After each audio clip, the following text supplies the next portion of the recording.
श्री स्वामी समर्थ. जय श्री कृष्णा. हर हर महादेव. मित्रांनो, अशाच कथा ऐकण्यासाठी आपल्या चॅनलला सबस्क्राईब करा आणि बाजूला असलेली घंटी दाबा आणि व्हिडिओला एक लाईक करून कमेंटमध्ये श्री स्वामी समर्थ हर हर महादेव असं नक्कीच टाईप करा. आज ही कथा ऐकल्याने तुमच्या मुलांना चांगली नोकरी मिळेल व त्यांचे स्वप्न पूर्ण होईल आणि तुमच्या मनातील मोठी इच्छा पूर्ण होईल. म्हणून दुर्लक्ष करू नका आणि ही कथा अर्धवट ऐकल्याने इच्छित फळ मिळत नाही, त्यामुळे मन लावून नक्कीच ऐका. मित्रांनो, खूप जुन्या काळाची गोष्ट आहे. एका विशाल जंगलाच्या काठावर जिथे हिरवळ हळूहळू मरत होती, एका झाडाचा एक जुना बांधा उभा होता.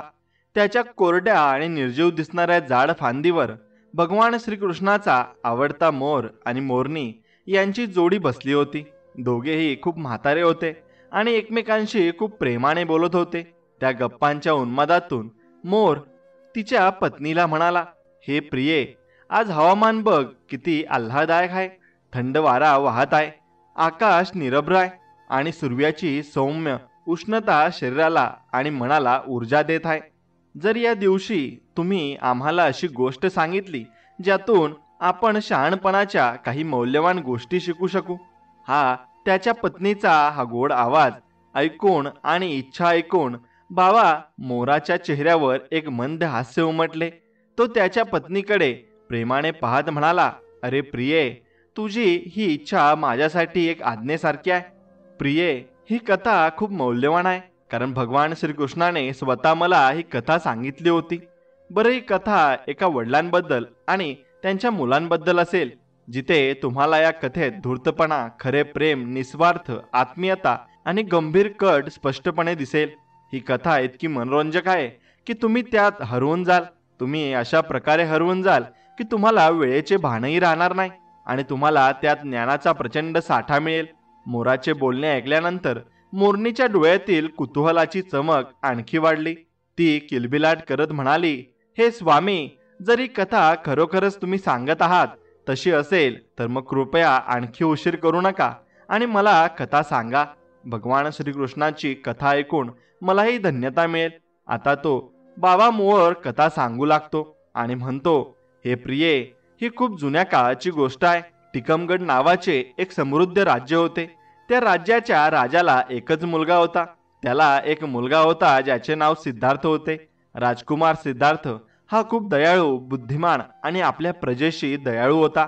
त्याचा एक नियम होता जो तो कधीही मोडत नव्हता. दररोज तो एका विश्वासू नोकराला सोबत घेऊन जात असे आणि आपला वेश बदलत असे आणि रात्रीच्या अंधारात शहरात फिरत असे. तो असे करत असे जेणेकरून त्याला त्याच्या प्रजेचे कल्याण थेट समजू शकेल आणि तो शहरात घडणाऱ्या सर्व लहान मोठ्या घटनांवर चिंतन करत असे. राजकुमार सिद्धार्थचे वडील आता खूप वृद्ध झाले होते आणि त्यांची तब्येतही चांगली नव्हती. एके दिवशी वृद्धापकाळ आणि आजारपणामुळे त्यांचे निधन झाले. त्यांच्या वडिलांच्या मृत्यूनंतर राजकुमार सिद्धार्थला पूर्ण शाही सन्मानाने त्या ठिकाणाचा राजा बनवले जाते. राजा झाल्यानंतरही राजकुमाराने आपल्या प्रजेची स्थिती जाणून घेण्यासाठी शहरात फिरण्याची सवय सोडली नाही. हो, पूर्वी त्याच्यासोबत एक नोकर असायचा. आता तो त्याच्यासोबत एक विश्वासू आणि बुद्धिमान मंत्री ठेवत असे. एके दिवशी राजा सिद्धार्थ आणि त्याचा मंत्री रात्रीच्या शांततेत वेश बदलून शहरात फिरत होते. शहराच्या बाहेरील बाजूस असलेल्या एका साध्या रस्त्यावरून जात असताना त्यांना एक स्त्री दिसली. घराच्या आतून काही महिला हळू आवाजात बोलत असल्याचे ऐकू आले. रात्रीची वेळ होती आणि रस्त्यावर शांतता होती, म्हणून राजा आणि मंत्री त्या घराच्या दाराजवळ उभे राहिले आणि आत होणारे संभाषण ऐकण्याचा प्रयत्न केला. त्यांनी दाराच्या एका छोट्याशा भेगेतून आत डोकावले आणि पाहिले की 3 अतिशय सुंदर तरुणी बसून आपापसात बोलत होत्या. त्यांच्या बोलण्यावरून असे वाटत होते की जणू त्या खऱ्या ताई आहेत आणि तिघेही बसून त्यांच्या आवडीनिवडी आणि त्यांच्या भविष्यातील स्वप्नांबद्दल बोलत होते. मोठी बहीण म्हणते, बहिणींनो, मला ते का जाणून घ्यायचे आहे की मला चविष्ट आणि वेगवेगळ्या प्रकारचे जेवण खाण्याची खूप आवड आहे. मी अशा राजाच्या मुख्य स्वयंपाकाशी लग्न करेन जो माझ्यासाठी रात्रंदिवस नवीन आणि चविष्ट पदार्थ बनवत राहतो.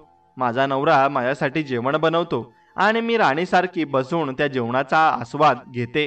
यापेक्षा मोठा आनंद काय असू शकतो. मग मधली बहीण म्हणते, अरे बहिणींनो, तुमचा छंदही विचित्र आहे. मला राजाच्या एका उच्च अधिकाऱ्याशी लग्न करायचे आहे. जर माझे लग्न राजाच्या मंत्र्याशी किंवा सेनापतीशी किंवा अगदी पोलीस प्रमुखाशी झाले तर मी स्वतःला खूप भाग्यवान समजेन. कारण राजाचा सेनापती हा त्या राज्याचा संपूर्ण सैन्याची देखरेख करतो, मंत्री संपूर्ण राज्याचे काम पाहतो आणि पोलीस प्रमुख शहराच्या सुरक्षेची काळजी घेतो. खरा अभिमान म्हणजे इतक्या शक्तिशाली व्यक्तीची पत्नी बनण्यात आहे. मग आतापर्यंत शांतपणे बसलेल्या धाकट्या ताईकडे पाहून जी त्याचे बोलणे ऐकत होती, दोन्ही बहिणींनी त्यांच्या धाकट्या ताईला विचारले, अरे बहीण, तू इतकी शांत का बसली आहेस? तूही आम्हाला तुझ्या आवडीबद्दल काहीतरी सांग. तुला कोणाशी लग्न करायचे आहे? तिच्या बहिणींचे बोलणे ऐकल्यानंतर त्यांच्या धाकट्या ताईने एक दीर्घ श्वास घेतला आणि नंतर आत्मविश्वासाने हास्य करत म्हणाली, बहिणींनो, मी कोणत्याही नोकर किंवा सेनापतीशी लग्न करणार नाही. मी थेट राजाशी लग्न करेन, जेणेकरून मी तुमच्या दोन्ही पतींवर राज्य करू शकेन. आणि मला एवढेच नको आहे, माझे स्वप्न यापेक्षाही मोठे आहे. मला हवे आहे की राजा मला असा मुलगा देईल जो हसतो तेव्हा त्याच्या तोंडातून फुले गळतात, तो रडतो तेव्हा त्याच्या डोळ्यातून मोती गळतात, आणि ज्याच्या एका बाजूला केस सोन्यासारखे सोनेरी आणि दुसऱ्या बाजूला चांदीसारखे चमकदार असावेत. हे माझे स्वप्न आहे. धाकट्या ताईकडून ही आश्चर्यकारक आणि अविश्वसनीय गोष्ट ऐकून दोन्ही ताई जोरात हसायला लागल्या आणि तिची चेष्टा करताना त्या म्हणाल्या, ताई, तू नेहमीच वेड्यासारखं बोलतेस.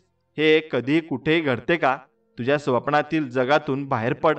राजा आणि मंत्री दारात उभे राहून तिन्ही बहिणींचे संभाषण ऐकत होते. त्यांचे संभाषण ऐकून राजा खूप आश्चर्यचकित झाला. राजा मंद आवाजात मंत्र्यांना म्हणाला, मंत्रीजी, हे घर चांगले ओळखा आणि उद्या सकाळीच या तिन्ही बहिणींना आदराने दरबारात बोलवून घ्या. मला त्यांना काहीतरी विचारायचे आहे. आता कथा पुढे सरकत आहे. मोर मोरणीला म्हणतो. गरुड पुराणासारख्या महान शास्त्रात असे म्हटले आहे की ती कथा असो किंवा धडा असो, जर ती मध्ये सोडली तर ती पापाच्या श्रेणीत येते. म्हणून मित्रांनो, माझी तुम्हाला सर्वांना विनंती आहे की तुम्ही सर्वांनी ही कथा शेवटपर्यंत पाहावी. आणि चला मित्रांनो, पुन्हा कथा सुरू करूया. मित्रांनो, आता राजाचा आदेश पाळला गेला. दुसऱ्या दिवशी सकाळ होताच मंत्र्याने त्या तिन्ही बहिणींना राजाच्या दरबारात बोलावले. राजाने त्यांना पाहिले तेव्हा त्याला आढळले की त्यांच्यातील सर्वात धाकटी बहीण जी राजाशी लग्न करेल असे म्हणत होती, ती खरोखरच सुंदर आणि देखणी होती. राजा तिच्या सौंदर्याने मोहित झाला. त्यानंतर राजाने त्या तिघांनाही विचारले, काल रात्री तुम्ही तुमच्या घरात काय बोलत होता? मला खरे सांगा, कारण काल मी सगळं स्वतःच्या कानांनी तुमचे संभाषण ऐकले आहे. जर तुम्ही खोटे बोलण्याचा प्रयत्न केला तर तुम्हाला शाही शिक्षा दिली जाईल. आता त्या चर्चा त्या महिलांमधील खाजगी चर्चा होत्या. त्या राजासमोर त्या कशा उघड करू शकत होत्या? जेव्हा राजाने त्यांना त्या रात्रीच्या त्यांच्या संभाषणाबद्दल विचारले तेव्हा ते तिघेही लाजेने लाल झाले आणि लाजेमुळे अवाक झाले. राजाने त्यांना वारंवार विचारले तेव्हा ते म्हणाले की महाराज, आम्ही काय बोलतो ते आम्हाला आठवत नाही. राजा म्हणाला, सर्व काही सोडून द्या आणि पुन्हा त्याच गोष्टी सांगा आणि आम्ही तुमच्या इच्छा पूर्ण करण्याचा प्रयत्न करू. अशा प्रकारे भाग पाडून तिघांनी त्या रात्री घडलेला संपूर्ण संवाद राजाला सांगितला. त्यांचे संभाषण ऐकून राजा खूप आनंदित झाला. त्याने ताबडतोब आपल्या मुख्य स्वयंपाक्याला दरबारात बोलावले आणि तिघांपैकी मोठ्या ताईचा हात स्वयंपाकाच्या हातात दिला आणि स्वयंपाकीला सांगितले की आजपासून ती तुझी पत्नी आहे आणि आजपासून तिच्यासाठी दररोज स्वादिष्ट जेवण बनवणे आणि तिला खायला घालणे हे तुझे कर्तव्य आहे. त्यानंतर राजाने आपल्या एका मंत्र्याला बोलावले आणि मधल्या ताईचा हात त्याच्या हातात दिला आणि म्हणाला की आजपासून ती तुझी पत्नी आहे. जा आणि तिच्यासोबत आनंदी जीवन जग. आणि शेवटी राजा धाकट्या ताईला म्हणाला की तुझी इच्छा होती की तू राजाशी लग्न करावेस, म्हणून मी येथे राजा आहे, म्हणून मी तुला माझी पत्नी म्हणून स्वीकारतो. हे ऐकून धाकटी बहीण खूप आनंदी झाली. राजा उठला आणि म्हणाला, राजाने आदेश दिला की माझ्या लग्नाची तयारी आता सुरू करावी. त्यानंतर राजाचे सर्व कर्मचारी लग्नाच्या तयारीत व्यस्त झाले. तिथे त्या तिन्ही बहिणींच्या लग्नाची तयारी सुरू झाली. धाकट्या ताईचे लग्न मोठ्या थाटामाटात राजाशी झाले, मोठ्या ताईचे लग्न स्वयंपाकाशी झाले आणि मधल्या ताईचे लग्न तेथील एका सेवकाशी झाले. तिन्ही ताई आपापल्या पतीसोबत राहू लागल्या. धाकट्या ताईला राणी बनवून राजाच्या राजवाड्यात पाठवण्यात आले. मित्रांनो, हे पाहून दोन्ही बहिणींना त्यांच्या धाकट्या ताईच्या नशिबाचा हेवा वाटू लागला. जेव्हा जेव्हा त्या दोघी एकत्र यायचे तेव्हा त्या आपापसात बोलत असत की धाकटी खरोखरच ती राणी बनली आणि आम्ही आमच्या पसंतीचा वर मिळवूनही त्यांच्या दासी राहिलो. आमची धाकटी बहीण ही कसली परी आहे की राजाने तिला राणी बनवले. मधली म्हणाली, बहीण मलाही खूप वाईट वाटते. राजाने तिच्यात असे काय पाहिले की त्याने तिच्याशी लग्न केले. बोललेल्या गोष्टीबद्दल काय, एक माणूस सर्व प्रकारचे विचार करतो आणि करू शकतो. माझ्या समजुतीनुसार धाकटी नाही तर तू राणी बनण्यास सक्षम आहे. हे पाहून मलाही आश्चर्य वाटते की राजाच्या मनात असे काय आले आणि असे काय झाले होते की त्याला ती आवडली. तुम्ही त्यांच्यापेक्षा 100 पट्टीने चांगले होता. मित्रांनो, अशा प्रकारे दोन्ही ताई एकमेकांना काहीही बोलू लागल्या. ते एकमेकांशी खोटी स्तुती करून स्वतःला सांत्वन देऊ लागले. पण कधी कधी त्यांचा मत्सर इतका तीव्र होत असे की जेव्हा धाकटी राणी तिच्या बहिणींना काही काम करायला सांगायची तेव्हा त्यांच्या मनात एक विचार यायचा की तिच्या मोठ्या ताई असूनही आम्ही तिच्या नोकरांच्या बायका आहोत आणि आमच्यापेक्षा लहान असूनही ती आम्हाला आज्ञा देते आणि आम्ही आणि आमचे पती ही तिच्या एकाच आज्ञेवर नाचू लागतो. असे बोलून त्या दोघांचेही दिवस रात्र हृदय जळत राहिले. बऱ्याच वेळा त्यांना वाटायचे की तिला मारून टाकावे किंवा तिला कायमचे राजाच्या नजरेत पाडावे, तरच त्यांच्या हृदयाला शांती मिळेल. रात्रंदिवस ते हे कट रचण्याचा विचार करत असत. धाकटी बहीण जी आता राणी बनली होती ती जेव्हा जेव्हा तिच्या बहिणींना भेटायला जायची तेव्हा तिला तिच्या दर्जाची पर्वा नव्हती. उलट ती तिच्या बहिणींना अशा पद्धतीने भेटायची की त्यांना असे वाटले नाही की ती त्यांचा अपमान करत नाहीये. यासोबतच धाकटी बहीण तिच्या दोन्ही बहिणींवर खूप प्रेम करायची. सर्वांना माहीत होते की त्या दोघी नोकरांच्या बायका आहेत आणि त्यांची बहीण राणी होती. मित्रांनो, काही महिन्यांनी धाकटी बहीण गर्भवती होते. राजाला ही बातमी ऐकून खूप आनंद होतो. इथे दोन्ही ताईही धाकटी ताईला भेटायला पोहोचतात आणि म्हणतात, बहीण, आम्हाला याबद्दल खूप आनंद झालाय. असं सांगण्यात आलं आहे की तू आई होणार आहेस. आता आम्ही दोघी ताई बाळ जन्माला येईपर्यंत तुझी काळजी घेऊ. मग तिची धाकटी बहीण जी राणी झाली होती ती म्हणाली, बहिणींनो, आमच्यासाठी यापेक्षा चांगलं काय असू शकतं. तुम्ही माझ्या मोठ्या ताई आहात. तुम्ही माझ्या आईसारख्या आहात. तुमच्यापेक्षा माझी काळजी कोण घेऊ शकेल. तुम्ही तुमच्या पतींमार्फत राजाकडे हा अर्ज सादर करता. मला आशा आहे की तो ते मान्य करेल. दोघींनी ते त्यांच्या पतींना सांगितलं आणि नंतर त्यांच्या पतींमार्फत राजाकडे अर्ज केला. राजा म्हणाला, ठीक आहे, आम्ही राणीला विचारल्यानंतरच तुम्हाला हे सांगू. राजाने राणीला विचारलं आणि ती आनंदाने होकारली. आता राजाने त्यांना सांगितलं. दोन्ही बहिणींना राणीसोबत राहण्याची आणि तिची काळजी घेण्याची परवानगी देण्यात आली. दोन्ही ताई महालात राणीसोबत राहू लागल्या. आता त्यांना त्यांच्या दृष्टपणाचे प्रदर्शन करण्याची पूर्ण संधी मिळाली होती. जेव्हा राणीच्या मुलाचा जन्म होणार होता तेव्हा एका कटातून त्यांनी सर्व नोकरांना कोणत्या ना कोणत्या कारणाने तेथून काढून टाकले. कारण हा एक असा काळ होता जेव्हा त्यांना कट रचून राणीला राजाच्या नजरेत पाडायचे होते. येथे राणीने एका अतिशय सुंदर मुलाला जन्म दिला. मुलाला पाहताच दोन्ही बहिणींचा मत्सर चौपट वाढला. शांतपणे त्यांनी दोघींनीही मुलाला राजवाड्यातून बाहेर काढले. ते एका चादरीत गुंडाळले, लाकडी पेटीत ठेवले आणि नदीत तरंगवले. त्यांनी तिथून एक मृत मुलाला उचलले आणि राणीकडे आणले. त्यांनी राजवाड्यातील सर्व नोकरांना सांगितले की राणीने एका मृत पिल्लाला जन्म दिलाय आणि हे ऐकून सर्वांना धक्का बसला. राजाला हे कळताच तोही संतापला आणि म्हणाला, ज्या महिलेने मेलेल्या मुलाला जन्म दिला तिचे मी काय करू. मी या राणीला आत्ताच मारून टाकेन. तिने राजाला हे सांगितले. हे पाहून मंत्र्यांनी त्याला समजावून सांगितले. पेटी कालव्यात तरंगू लागली. कालव्या हा राजाच्या बागेत जात होता आणि बागेची देखभाल करण्यासाठी राजाने ज्या माळेची नियुक्ती केली होती त्याचे घरही कालव्याच्या काठावर बांधले होते. कालव्यात तरंगताना त्याला एक लाकडी पेटी दिसली. तेव्हा त्याने ती बाहेर काढली. पेटी उघडून आत पाहिले तेव्हा त्यात एक अतिशय सुंदर आणि बुद्धिमान मुलगा पडलेला होता. मुलाला पाहून माळीला खूप आश्चर्य वाटले की या लहान मुलाला कालव्यात कोणी सोडले आहे. माळीने फारसा विचार केला नाही की या मुलाला कोणी कालव्यात फेकले आहे. त्याने असे का केले. त्यालाही मूल नव्हते म्हणून त्याने ते बाळ उचलले आणि आपल्या पत्नीकडे आणले आणि म्हणाला, भाग्यवान, आज देवाने आपल्याला मूल दिले आहे. त्याची पत्नी देखील बाळ पाहिल्यावर आणि मिळाल्यावर खूप आनंदी होते. त्या दिवसानंतर कोणाशीही चर्चा न करता तो माळी आणि त्याची पत्नी बाळाचे संगोपन करू लागतात. हळूहळू 1 वर्ष निघून जाते आणि दुसऱ्या वर्षी राणीने दुसऱ्या मुलाला जन्म दिला. यावेळी तिच्या बहिणींनी असे दुष्कर्म केले आणि मुलाला बाहेर काढून कालव्यात फेकले आणि एक मृत मांजरीचे पिल्लू आणले आणि राणीजवळ ठेवले. जेव्हा राजाने हे पाहिले, हे कळताच राजाचा राग 7व्या आकाशाला पोहोचला. आता संपूर्ण राजवाडा पुन्हा शोकाने भरून गेला. यावेळी राजाला खरोखरच राणीला मारायचे होते. राजाला खूप रागावलेले पाहून मंत्र्यांनी पुन्हा शांत केले आणि राणीला मारण्यापासून वाचवले. आता हळूहळू राजा आणि राजवाड्यातील लोकांच्या नजरेत राणीबद्दलचा आदर कमी होत होता.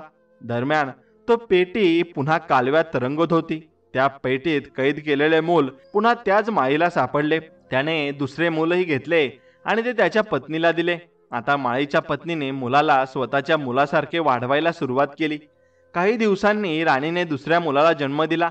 यावेळी तिने एका मुलीला जन्म दिला, पण राणीच्या दुष्ट बहिणींनी त्या मुलीला पूर्वीप्रमाणेच उचलून कालव्यात फेकून दिले आणि ती मुलगी देखील त्याच मायाच्या हाती येते आणि तो तिला स्वतःच्या मुलीप्रमाणे वाढवू लागतो.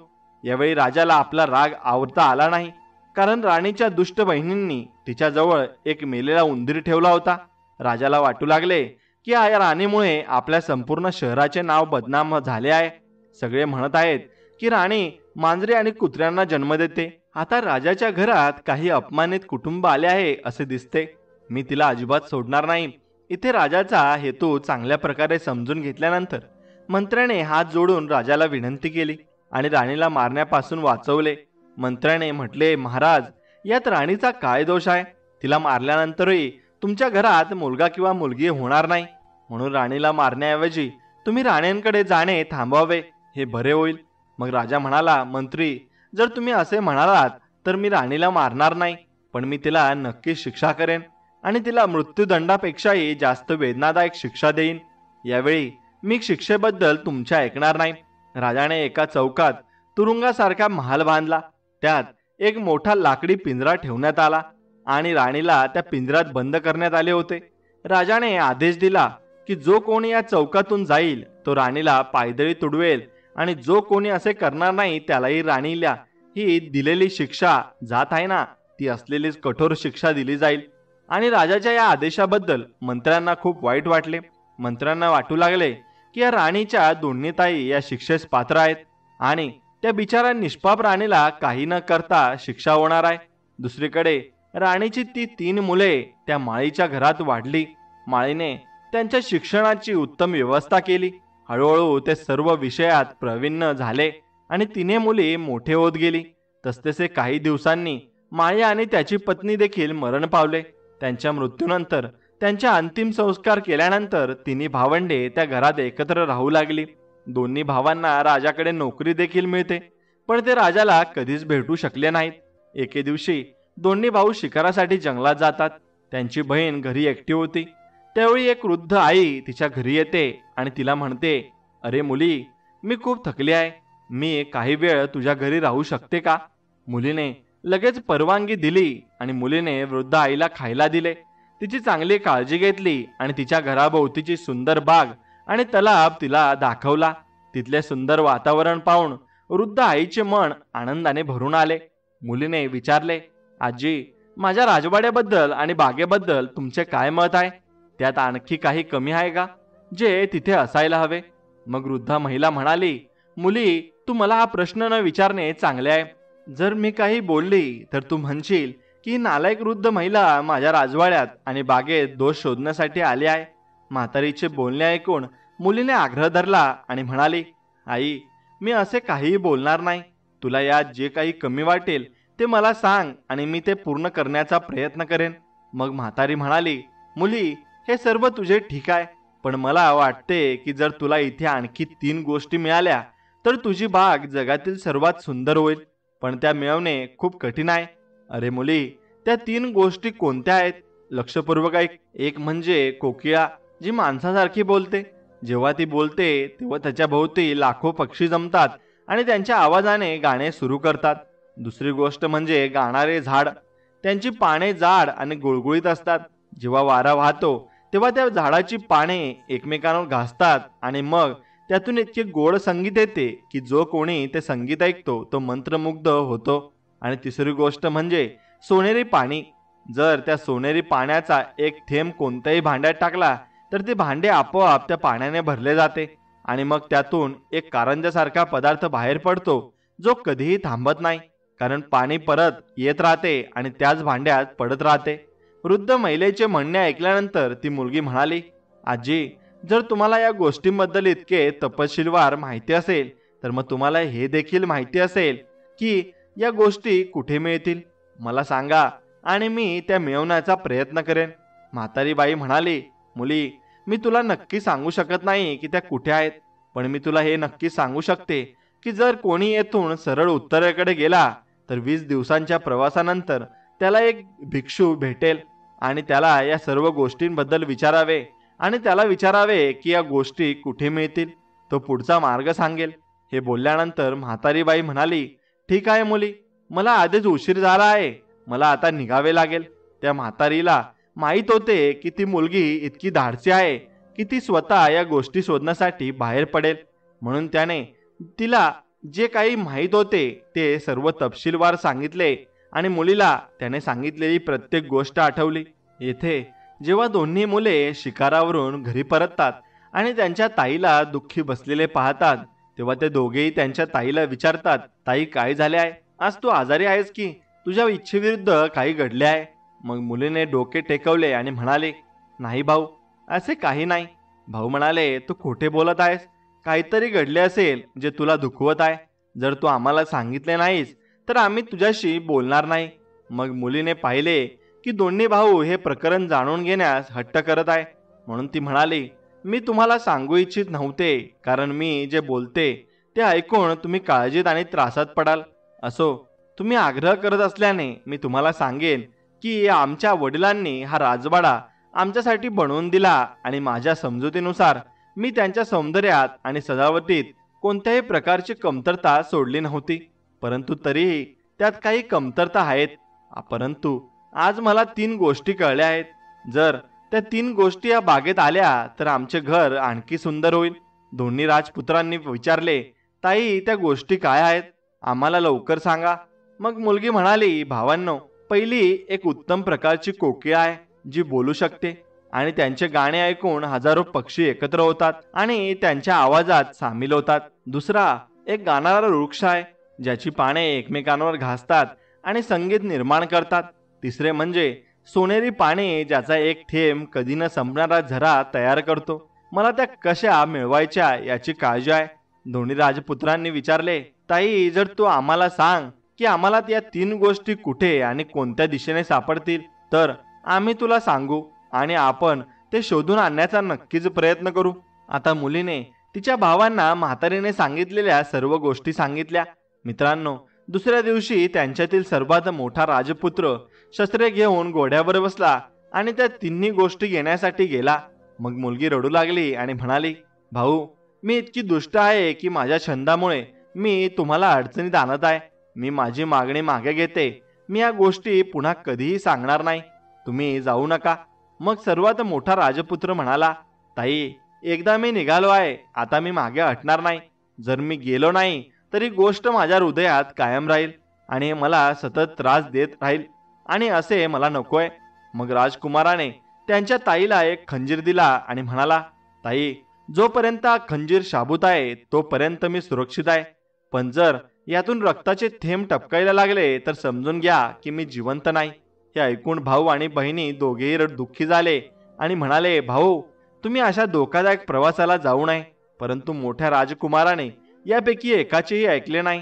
त्याने ताबडतोब त्याच्या घोडा म्हातारी बाईने सांगितलेल्या दिशेने पळवला आणि तो सरळ उत्तरेकडे चालत राहिला.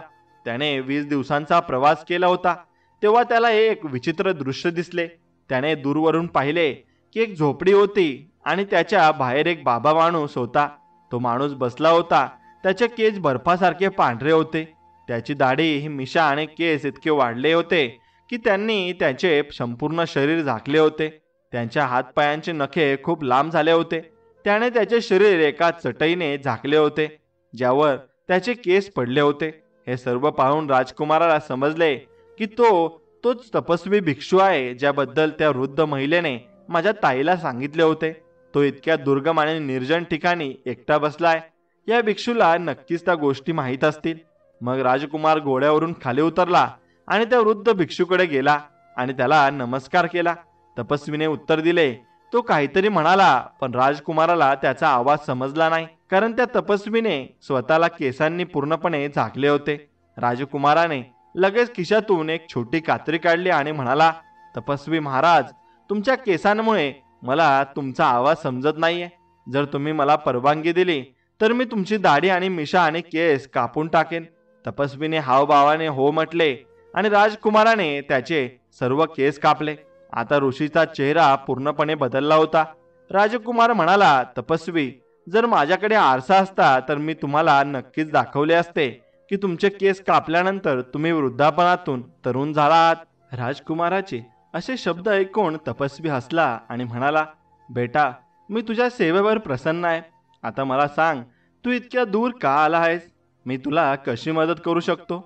मग राजकुमार म्हणाला, साधू महाराज, मी खूप दूरवरून उत्तम दर्जाची कोकिळा, झाड आणि सोनेरी पाणी घेण्यासाठी आलो आहे.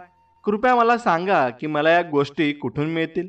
राजकुमाराचे शब्द ऐकून साधू गप्प बसला. मग राजकुमाराने विचारले, महाराज, तू गप्प का बसलास? मला कृपया काहीतरी सांगा. जर तुम्हाला माहीत नसेल तर नकार द्या. पण तपस्वी म्हणाला, बेटा, मला ते माहीत आहे, पण मी तुला ते सांगू इच्छित नाही. तुम्ही जिथून आला आहात तिथे परत जा, कारण तुमच्या सेवेच्या बदल्यात मी तुम्हाला अडचणीत आणू इच्छित नाही. तिथला मार्ग खूप कठीण आहे. शेकडो लोक तिथे गेले आहेत, पण कोणीही परत आलेले नाहीये. म्हणूनच मी तुम्हाला तुम्ही जिथून आला आहात तिथून परत जाण्यास सांगत आहेत. राजकुमार म्हणाला, बाबा, मी इथे जाण्यासाठी आलो नाही. मला माझे काम पूर्ण करायचे आहे. मी माझ्या ताईला वचन दिले आहे. जरी त्यासाठी मला माझा जीव गमवावा लागला तरी तुम्ही मला तिथे पोहोचण्याचा मार्ग सांगा. बाकी मी काळजी घेईन. तुम्हाला माझ्या युद्ध कौशल्यावर विश्वास ठेवावा लागेल.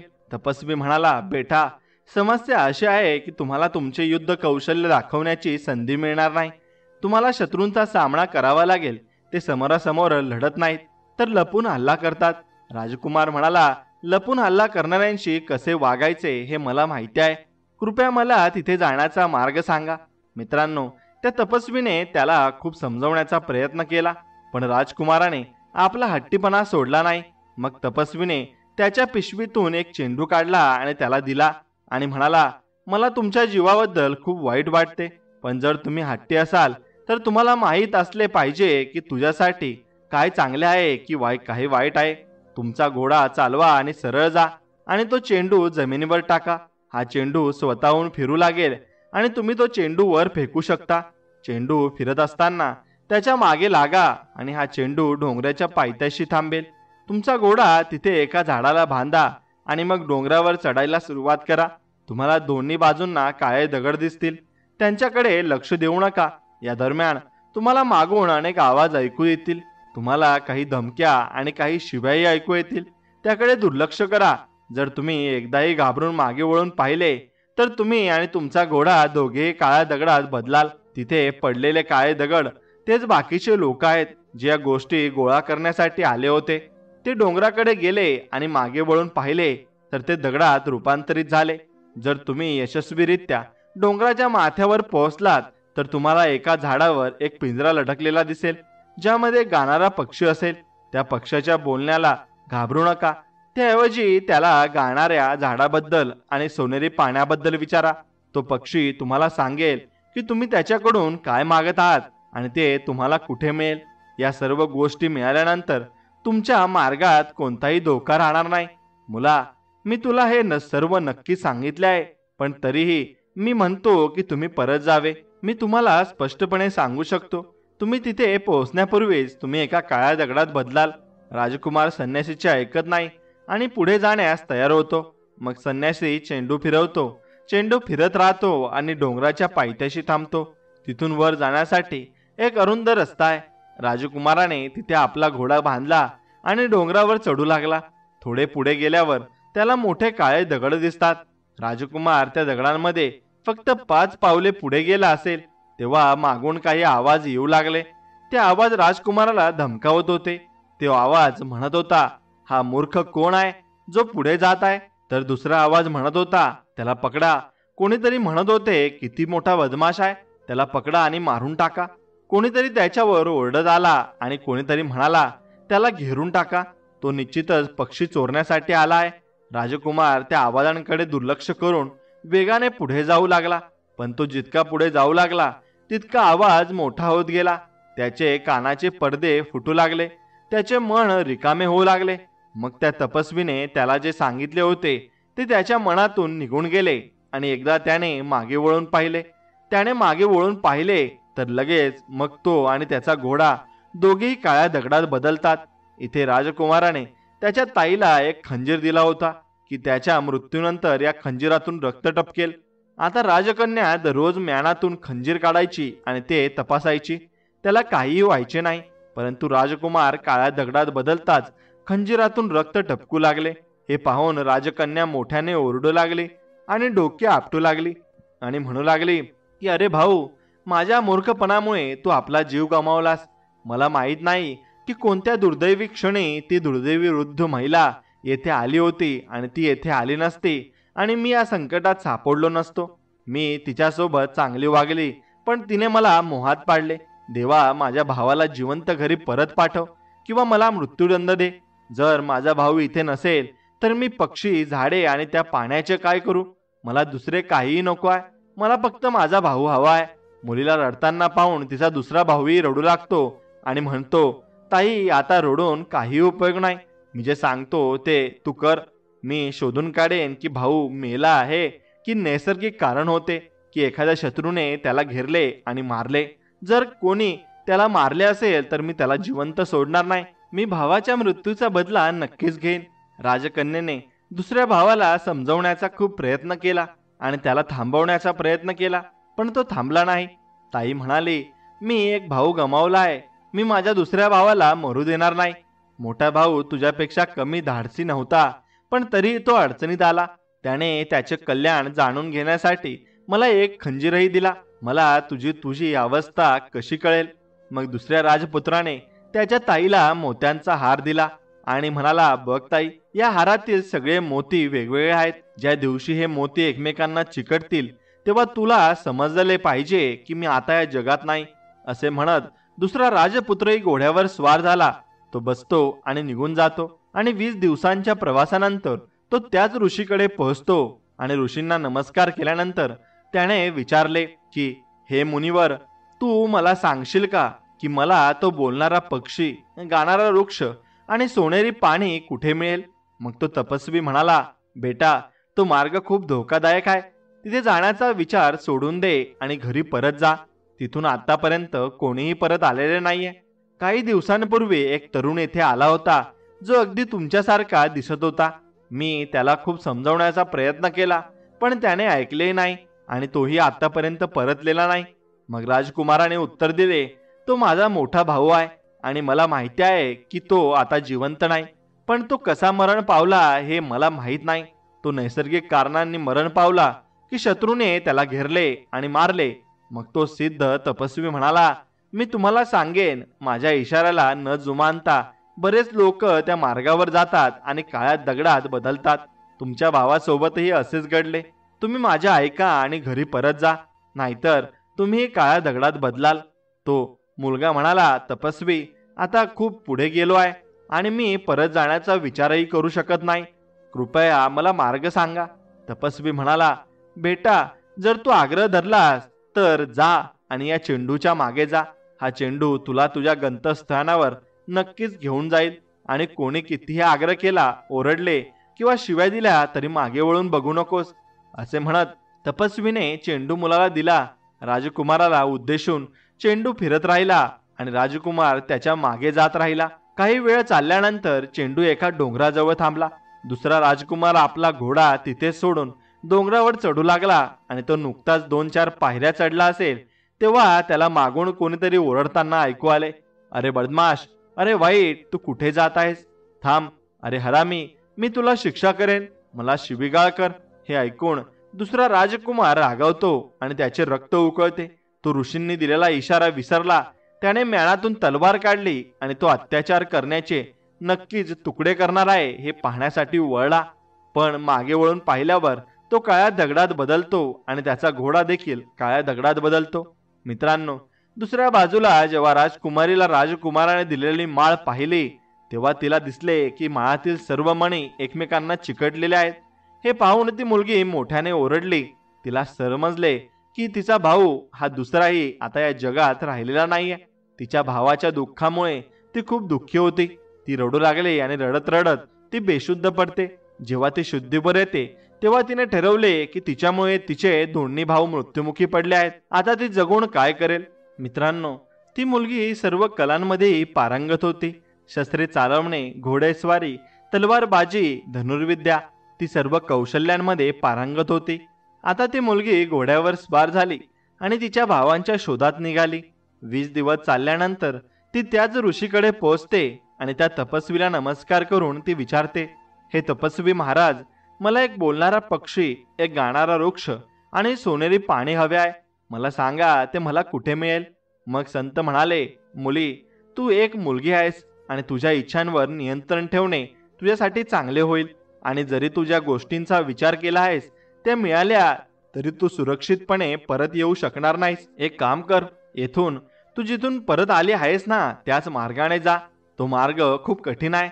मुलीने तिची इच्छा व्यक्त केली. तपस्वीजी, आता मी परत जाऊ शकत नाही. कृपया मला त्या मार्गावर कोणते धोके येतील ते सविस्तर सांगा, जेणेकरून मी त्यांना आधीच तोंड देण्यासाठी उपाययोजना करू शकेन. तपस्वीने मुलीला संपूर्ण कहाणी सांगितली. संत म्हणाले, मुली, धोका फक्त तू डोंगरावर पोहोचेपर्यंत आहे. तू तिथे गेल्यावर डोंगराच्या माथ्यावर पोहोचताच तुम्हाला जिथे बोलणारा एक पक्षी दिसेल आणि तोच पक्षी तुम्हाला त्या झाडाबद्दल आणि सोनेरी पाण्याबद्दल सांगेल. तुम्हाला फक्त हे लक्षात ठेवावे लागेल की डोंगरावर चढताना मागून ऐकू येणाऱ्या कठोर शब्दांना आणि शिव्यांकडे दुर्लक्ष करून पुढे जावे लागेल. तिथे तुम्हाला जे काळे दगड दिसतील ते त्या लोकांचे आहेत ज्यांना त्या शिव्या सहन झाल्या नाहीत. काही काळापूर्वी 2 तरुणही आले होते. तेही कदाचित त्याच दगडांच्या ढिगाऱ्यात पडलेले असतील. मुलगी म्हणाली, महाराज, तो माझा भाऊ होता आणि माझ्या चुकीमुळे तो इथे अडकलाय. मुलगी म्हणाली, याचा अर्थ असा की ते शब्द कोणीतरी लिहिले होते. जर ती त्यांच्याकडे दुर्लक्ष करून पुढे गेली तर त्याचे काहीही नुकसान होऊ शकत नाही. मुलीने तिची हुशारी दाखवली आणि तिच्या कानात कापूस घातला. त्या तपस्वीने पुन्हा तो चेंडू फिरवला. मुलगी चेंडूच्या मागे धावू लागली. चेंडू डोंगराच्या पायथ्याशी थांबला. मुलीने घोडा तिथेच सोडून डोंगरावर चढू लागली. मग मागून खूप भयानक आवाज येऊ लागले, पण मुलीच्या कानात कापूस होता, यामुळे तिला ते आवाज ऐकू येत नव्हते. मुलगी सतत पुढे जात राहिली. हळूहळू आवाज अधिक वाढू लागले, पण मुलगी त्यांचे ऐकून न घेता त्याशिवाय सहन करत राहिली. शेवटी ती तिथे पोहोचली.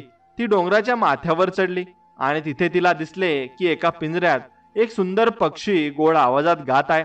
मुलीला पाहून तो पक्षी गर्जना करत म्हणाला, मुली, सावधान, माझ्या जवळ येऊ नकोस. पक्षाची ओरड ऐकून राजकुमारी हसायला लागली आणि ती धावत गेली आणि पक्षाचा पिंजरा उचलून म्हणाली, राणी पक्षी, आजपासून मी तुझी मालकीण आहे. आता तू नेहमीच माझ्या ताब्यात राहशील. मुलीने तिच्या कानातून कापूस काढला आणि पक्षी म्हणाला, तू बरोबर आहेस. आता मी नेहमीच तुझ्या सोबत राहीन. मला नेहमीच पिंजऱ्यात ठेवले जाते, पण जगात असे काही नाही जे मला माहिती नाही. मला तुझी अवस्था इतकी माहिती आहे की तुलाही माहिती नाही. माझ्यामुळे तुला खूप काही मिळेल.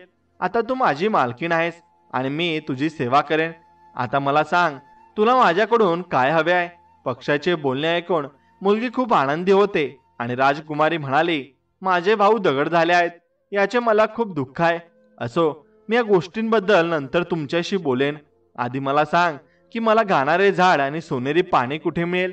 मित्रांनो, पक्षाने तिला मार्ग सांगितला. राजकुमारी चालत गेली आणि त्या ठिकाणी पोहोचली. तिथे सोनेरी पाण्याचा एक तलाव होता. मुलीने ते पाणी चांदीच्या भांड्यात भरले आणि नंतर त्या पक्षाला गाणाऱ्या झाडांबद्दल विचारले. पक्षी म्हणाला, तुमच्या मागे एक मोठे जंगल आहे.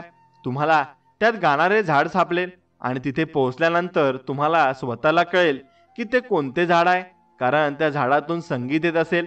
राजकुमारी म्हणाली, ते ठीक आहे, पण मी ते झाड उपटून घेऊन येईल. आणि पक्षी म्हणाला, तुम्हाला झाड उपटून टाकण्याची गरज नाही. फक्त त्या झाडाची एक फांदी तोडून आणा. जेव्हा तुम्ही ती फांदी तुमच्या बागेत लावाल तेव्हा ती फांदी थोड्याच वेळात पूर्ण झाडात बदलेल. पक्ष्यांच्या सल्ल्यानुसार राजकुमारी पुढे जंगलाच्या दिशेने गेली. ती जंगलात पोहोचते आणि तिथून गाणाऱ्या झाडांची एक फांदी तोडून स्वतःकडे ठेवते. राजकुमारीला आता तिन्ही गोष्टी मिळाल्या होत्या, पण तिला सर्वात जास्त तिच्या भावांचा विचार येत होता. तिने पक्षाला विचारले, राणी पक्षी, माझे दोन्ही भाऊ रस्त्यावर काळ्या दगडात बदलले आहेत. मी त्यांना पुन्हा जिवंत करू शकेन का? मला माहित नाही की त्या काळ्या दगडांपैकी कोणता माझा भाऊ आहे. मग पक्षी म्हणाला, तू या घागरीतील सोनेरी पाणी आणले आहेस आणि त्याचा एक थेंब त्या दगडांवर ओतत राहा. घोड्यासह तुझा भाऊ पुन्हा जिवंत होईल. पक्षाचे बोलणे ऐकून राजकुमारी आनंदी झाली आणि पिंजरा आणि सोनेरी पाणी आणि फांदी घेऊन डोंगरावरून खाली उतरू लागली. जिथे जिथे तिला काळे दगड दिसले तिथे तिथे तिने प्रत्येकावर सोनेरी पाण्याचा एक थेंब शिंपडला. त्यामुळे घोड्यासह दगड बनलेले सर्व लोक त्यांच्या मूळ स्वरूपात परत आले. त्याचे दोन्ही भाऊ देखील त्या दगडांमध्ये विलीन झाले होते.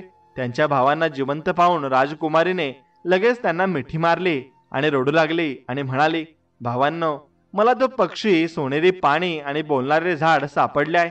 या गोष्टी मिळाल्यामुळेच तुम्ही पुन्हा जिवंत होऊ शकलात आणि मी येथे असलेले सर्व काळे दगड माणसात बदलले आहेत. मित्रांनो, सर्व राजकुमार आणि राजकुमारीने ज्यांना पुन्हा जिवंत केले होते ते सर्व लोक राजकुमारीचे आभार मानू लागले आणि म्हणाले की तुम्ही आम्हाला जीवन दिले आहे. आम्ही आयुष्यभर तुमचे आभारी राहू आणि तुमच्या आज्ञेचे पालन करू. राजकुमारी म्हणाली की मी तुमच्यावर कोणतेही उपकार केलेले नाहीत. मला माझ्या भावांना पुन्हा जिवंत करायचे होते. जर तुम्हालाही त्याचा फायदा झाला तर ती खूप आनंदाची गोष्ट आहे. आता तुम्ही सर्वजण आपापल्या निवासस्थानी जा.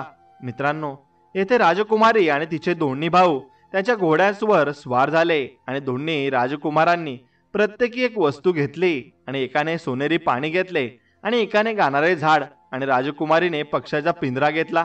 राजकुमारीने ज्यांना जीवन दिले होते ते सर्व लोक तिच्या मागे जाऊ लागले. राजकुमारी आणि दोन्ही राजे संन्यासीचे आभार मानण्यासाठी त्यांच्या झोपडीत आले तेव्हा संन्यासी त्यांच्या झोपडीतून गायब झाला होता. संन्यासी बराच काळ याच उद्देशाने तिथे बसला होता. संन्यासीच्या मदतीमुळेच आज राजकुमारीला तिन्ही गोष्टी मिळाल्या आणि राजकुमारी तिच्या दोन भावांसह तिच्या घरी परतली आणि तिच्या घरासमोर जो तिच्या बागेचा एक भाग होता, राजकुमारीने त्या भागात बोलणाऱ्या पक्षाचा पिंजरा ठेवला. पक्षी बोलू लागताच हजारो पक्षी त्याच्या भोवती जमले आणि पक्ष्यांसोबत गाणे म्हणू लागले. राजकुमारीने त्या गाणाऱ्या झाडाची एक फांदी थोड्या अंतरावर लावली. आता काही दिवसातच ते मोठे झाडही तयार झाले. आता वारा वाहू लागला आणि त्याच्या पानांचे घर्षण होऊ लागले आणि त्यातून संगीताचा आवाज येऊ लागला. राजकुमारीने संगमरवरी दगडांनी बागेत एक तळे बनवले आणि त्या तळ्यात सोनेरी पाणी ओतले आणि काही वेळातच तळे पाण्याने भरले आणि त्यातून पाण्याचा झरा वर आला. मित्रांनो, काही वेळातच संपूर्ण शहरात त्या बागेची चर्चा सुरू झाली. संपूर्ण शहरातील लोक हे दृश्य पाहण्यासाठी राजकुमारीच्या बागेत येऊ लागले. हळूहळू संपूर्ण शहरातील लोकांना त्या तिघांबद्दल माहिती झाली आणि सर्वांना राजकुमारी आणि तिच्या भावांवर खूप प्रेम वाटू लागले. आता एके दिवशी दोन्ही राजपुत्र शिकारीसाठी जातात. योगायोगाने त्याच वेळी त्या जंगलाचा राजा देखील शिकारीसाठी येतो. अचानक दोन्ही राजपुत्र राजासमोर येतात. दोन्ही राजपुत्रांनी राजाला नमस्कार केला. दोन्ही राजपुत्र इतके सुंदर होते की त्यांचे सौंदर्य पाहून राजा त्यांच्याकडे पाहत राहिला. त्याने त्यांची नावे आणि राहण्याचे ठिकाण विचारले. दोन्ही राजपुत्रांनी हात जोडून म्हटले, महाराज, आम्ही तुमच्या माजी माळीचे पुत्र आहोत. आमचे वडील आता या जगात नाहीत. आम्ही दोघेही आमच्या ताईसोबत जंगलाच्या काठावर एका राजवाड्यात राहतो, जो माझ्या वडिलांनी तुमच्याकडून परवानगी घेऊन बांधला होता. आम्ही एका चांगल्या वातावरणात राहतो जेणेकरून आम्ही मोठे झाल्यावर तुमची सेवा करू शकू. आणि म्हणूनच राजा म्हणाला, ते ठीक आहे, पण असे दिसते की तुम्ही इथे शिकार करत होता. तुम्हाला माहिती नव्हते का की एक राजेशाही शिकार स्थान आहे आणि येथे कोणीही शिकार करू शकत नाही.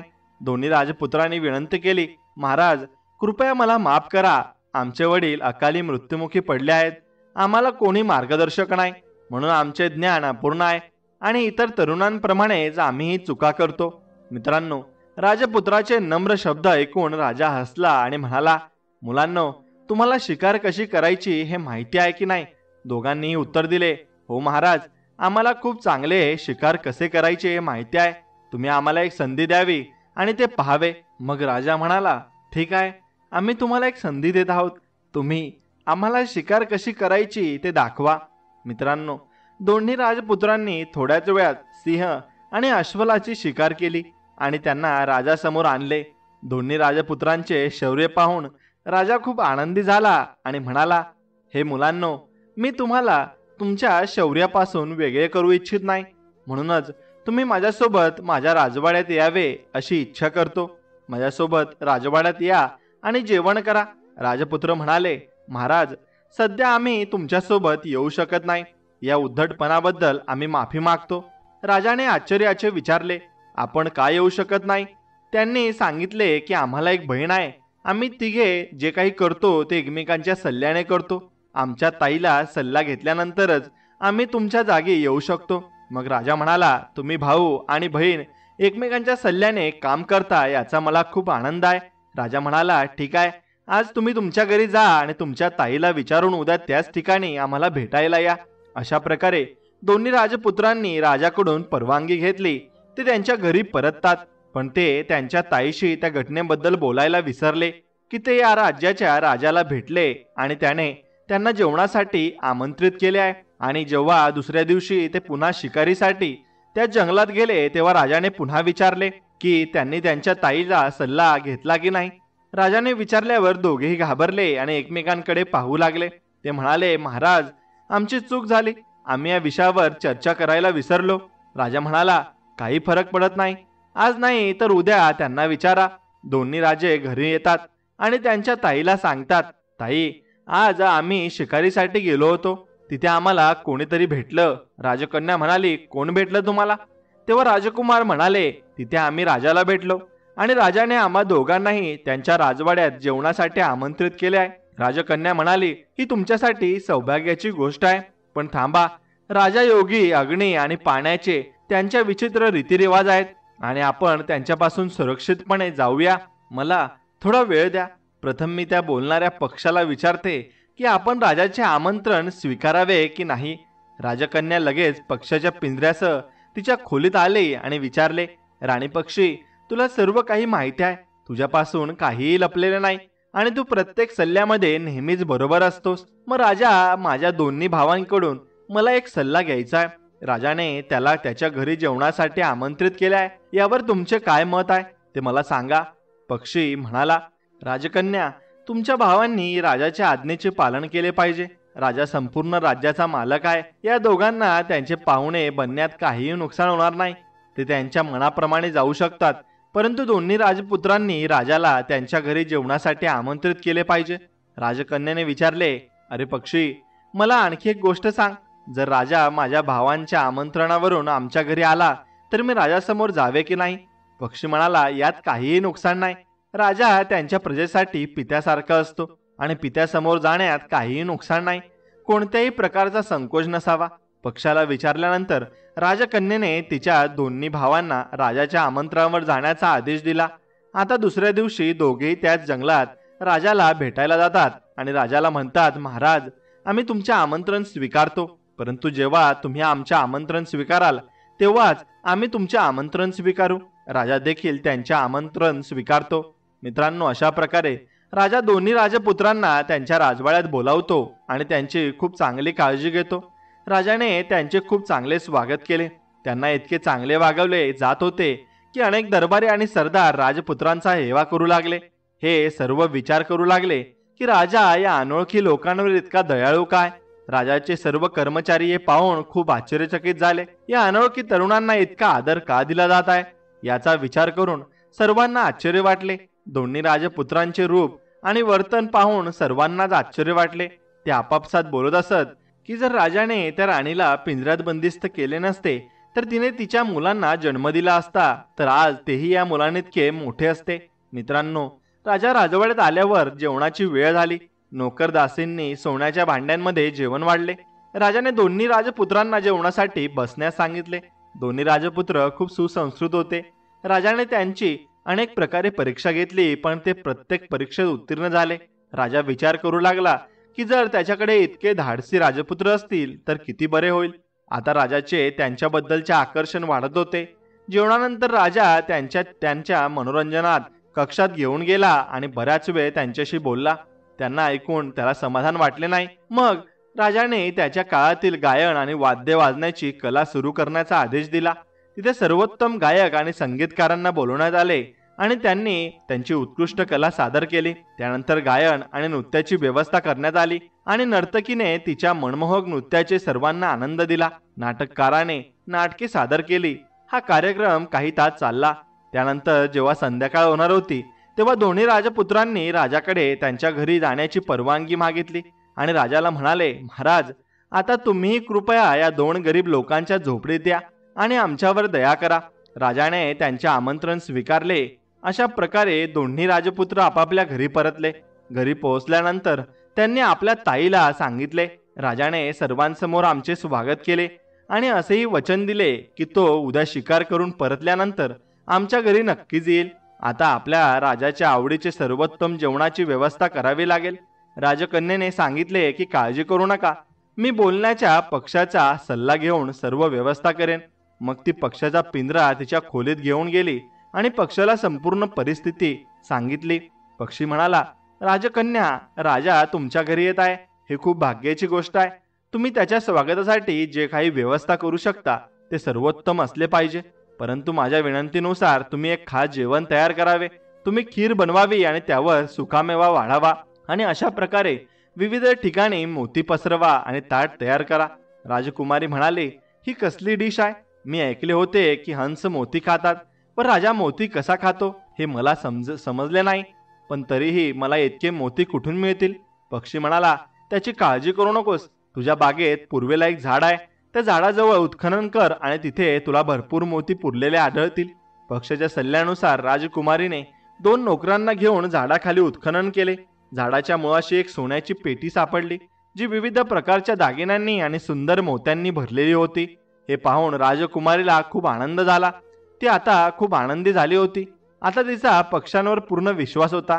दरम्यान राजकन्येने घर अशा प्रकारे स्वच्छ केले की ते चमकू लागले. आता दोन्ही राजे चांगले कपडे घालतात, घोडेस्वारी करतात आणि शाही शिकारासाठी जंगलात पोहोचतात. ते राजासोबत जंगलात राहिले आणि काही काळ शिकार केली. पण त्या दिवशी खूप उष्णता होती, खूप सूर्य प्रखर होता, म्हणून दोघांनी त्या दिवशी लवकर शिकार संपवली आणि आपल्या सैनिकांना परत पाठवले. राजा त्याच्या 2 सैनिकांसह दोन्ही राजपुत्रांच्या घरी येतो. दरम्यान जेव्हा राजा त्यांच्या दाराशी आला तेव्हा राजकन्येने हात जोडून राजाला अभिवादन केले. राजपुत्रांनी सांगितले की राजकन्या आमची बहीण आहे. राजाने राजकुमारीच्या डोक्यावर हात ठेवला आणि तो बराच वेळ राजकुमारीच्या सुंदर चेहऱ्याकडे पाहत राहिला. राजकुमारीच्या चेहऱ्याकडे पाहून राजाला काहीतरी आठवले की तिचा चेहरा नक्कीच कोणासारखा दिसतो, पण तो कोणासारखा दिसतो हे त्याला समजत नव्हते. त्यानंतर राजकन्याने राजाला तिच्या घरात बोलावले आणि जेव्हा राजाने संपूर्ण इमारत पाहिली तेव्हा तो म्हणाला, तू तुझा राजवाडा खूप छान सजवला आहेस. आता मला तुझी बागही दाखव. कोणीतरी माझ्याजवळ तुझ्या बागेची खूप प्रशंसा करत होते. ही बाग तुझ्या वडिलांनी लावली होती. मग तेव्हा राजकन्या राजाला बागेत घेऊन जाते. राजा बागेकडे काळजीपूर्वक पाहू लागतो. बागेत सर्व काही सुंदर होते, पण जेव्हा राजाने बागेच्या मध्यभागी कारंजे पाहिले तेव्हा त्या कारंजाचे सोनेरी पाणी खूप उंचीवर उडी मारत होते. राजा जवळ गेला आणि आश्चर्यचकित झाला. मग त्याला एका झाडावरून येणारा सुंदर संगीताचा आवाज ऐकू लागला. राजा म्हणतो, तुम्ही सर्वांनी तुमच्या बागेत संगीतकारांसाठी व्यवस्था केली आहे का? कारण बागेतून सुंदर संगीताचा आवाज येत होता. राजकन्या हसली आणि म्हणाली, महाराज, आमच्याकडे येथे कोणताही गायक नाही. बागेत एक झाड आहे, त्याच्या पानांच्या घर्षणातून संगीत निघते. मित्रांनो, ते पाहून राजा स्तब्ध झाला. खरं तर त्या झाडातून संगीत निघत होते. राजा म्हणाला, ही खूप विचित्र गोष्ट आहे. मी कधीच अशी कल्पना करू शकत नाही. तुम्हाला हे कुठून मिळाले? राजकन्या म्हणाली, महाराज, आम्हाला ते कुठून मिळाले विचारू नका. आम्ही त्यांना मृत्यूच्या जबड्यातून सोडून आणले. राजकन्या राजाला म्हणाली, माझ्याकडे आणखी एक विचित्र गोष्ट आहे जी तुम्ही पाहावी. तो एक पक्षी आहे जो माणसासारखा बोलतो आणि जेव्हा तो गातो तेव्हा सर्व पक्षी जमतात आणि त्याचा सूर ऐकतात. राजा पक्षाच्या पिंजऱ्याजवळ गेला आणि त्याला खूप बारकाईने पाहू लागला. तो पक्षी त्याच्या लहान चमकत्या डोळ्यांनी राजाकडे पाहत होता. जणू तो त्याच्या आत लपलेले प्रत्येक रहस्य वाचत होता. राजाला त्याच्या नजरेत बुद्धिमत्ता आणि अधिकाराची एक विचित्र भावना जाणवली. राजा काही बोलणार इतक्यात तो पक्षी गर्जना करत मानवी आवाजात म्हणाला, तू आला आहेस हे अत्याचारी राजा, तू तुझ्या कर्माचे फळ पाहण्यासाठी आला आहेस. तू स्वतःच्या हातांनी स्वतःला मृत्यूच्या तोंडात ढकलले आहे. हे सुंदर चेहरे पाहून तुला थोडीही लाज वाटत नाही का? हे ऐकून राजा स्तब्ध झाला. त्याचा चेहरा रागाने आणि आश्चर्याने लाल झाला होता. तो म्हणाला, तू काय मूर्खपणाचे बोलतोयस पक्षी? तुझी जीभ तुझ्या पंखांपेक्षा लांब आहे. मी कोणालाही मारले नाही. पक्षी व्यंगात्मकपणे हसला आणि पक्षीचे हास्य राजाच्या कानात टोचल्यासारखे घुसले.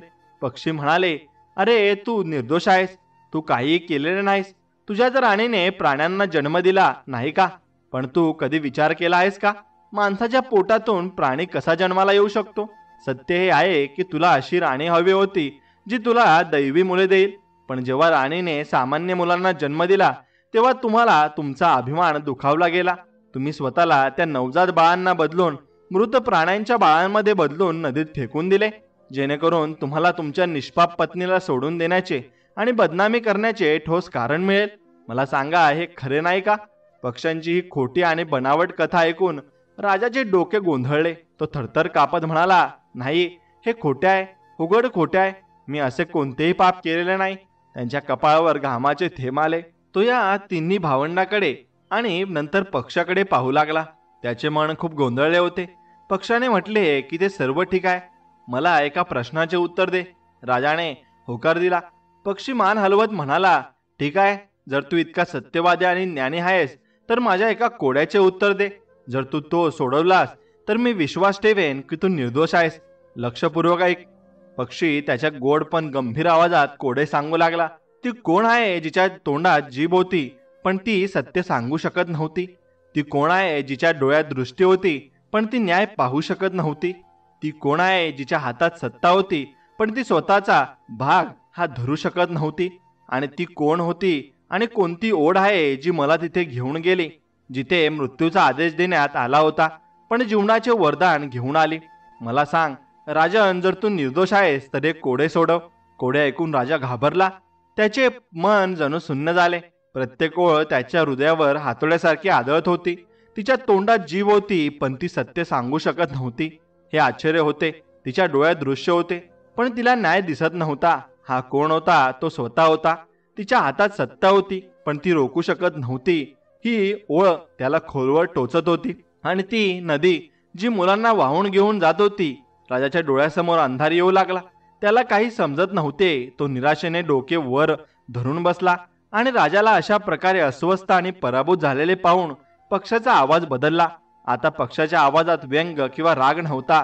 आता त्याच्या आवाजात करुणेचा आणि सत्याचा महासागर उसळून आला.